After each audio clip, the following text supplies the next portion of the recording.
अस्सलाम वालेकुम दोस्तों, आज की कहानी का नाम है झूठ की सज़ा। एक गांव में दो बहुत प्यारे बच्चे चिंटू और मीना रहते थे। एक बहुत ही खूबसूरत परी इन्हें कहानियां सुनाने आया करती थी। एक दिन परी ने इन्हें एक झूठे और शरारती लड़के की कहानी सुनाई। परी ने इनको बताया, गांव में एक लड़का और इसका बाप रहते थे जिनके पास बहुत सी गाय थी और वो इनका दूध फरोख्त करके बहुत सारा पैसा कमाया करते थे। एक दिन इस लड़के के बाप ने लड़के से कहा, अब हमारे पास गाय का चारा खत्म हो गया है, इसलिए तुम सारी गाय को जंगल में चराने के लिए ले जाओ। वहाँ बहुत हरी भरी घास है और वहाँ बहुत से जंगली जानवर हैं, इसलिए तुम इन जंगली जानवरों से बचाने के लिए गाय की हिफाजत करना। लड़का अपने बाप की बात सुनकर रजामंद हो गया और वो लड़का अपनी सारी गाय को लेकर जंगल गया। उसके पास एक छड़ी और एक गुलेल थी जिससे वो परिंदों का शिकार करता था। जब वो जंगल पहुंचा तो वहाँ एक बहुत घनी छांव वाला दरख्त था और इस दरख्त के आसपास बहुत हरी भरी घास थी, इसलिए इसने अपनी गाय को चरने के लिए छोड़ दिया और खुद दरख्त पर बैठ गया और गुलेल से शिकारी परिंदों पर निशाने लगाने लगा। दरख्त पर बैठकर वो शिकारी जानवरों से महफूज था। ऊंचाई पर होने की वजह से वो आसानी से शिकारियों पर नजर रख सकता था। थोड़ी देर बाद उसे शरारत सूझी। उसने ऊंची आवाज में शोर मचाना शुरू कर दिया,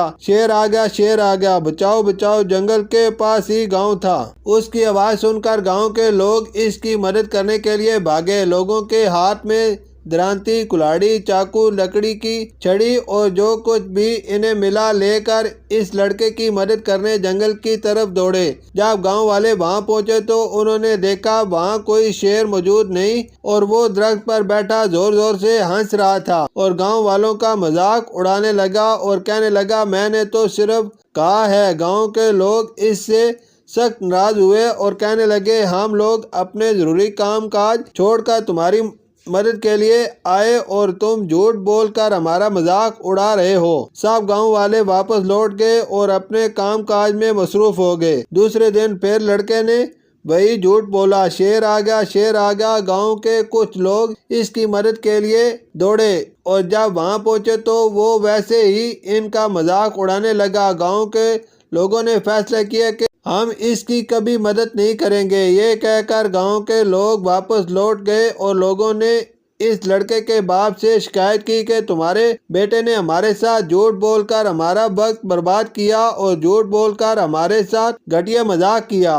अब हम सब गांव वाले कभी तुम्हारे बेटे की मदद नहीं करेंगे। उधर जंगल में सचमुच बहुत से शेर आ गए। उन्होंने सब गाय पर हमला कर दिया और एक एक करके सब गाय को मारने लगे। लड़का दरख्त पर बैठा जोर जोर से चिल्लाने लगा, बचाओ बचाओ, शेर आ गया, शेर आ गया। लेकिन गांव के लोगों ने इसकी एक भी ना सुनी और अपने काम में मसरूफ रहे। लड़के का बाप जब जंगल पहुंचा तो उसने देखा कि शेरों ने सब गाय को मार दिया। लड़का बहुत पछता रहा था। इसके बाप ने बहुत डांटा और इसे कहने लगा, तुम्हारे इस घटिया मजाक की वजह से हमारा सब रोजगार बर्बाद हो गया।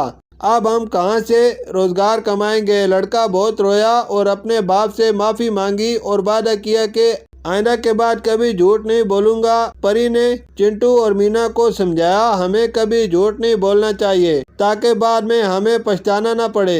इस कहानी से हमें ये सबक मिलता है कि हमें कभी झूठ नहीं बोलना चाहिए, क्योंकि झूठ बोलने की सजा जरूर मिलती है। शुक्रिया।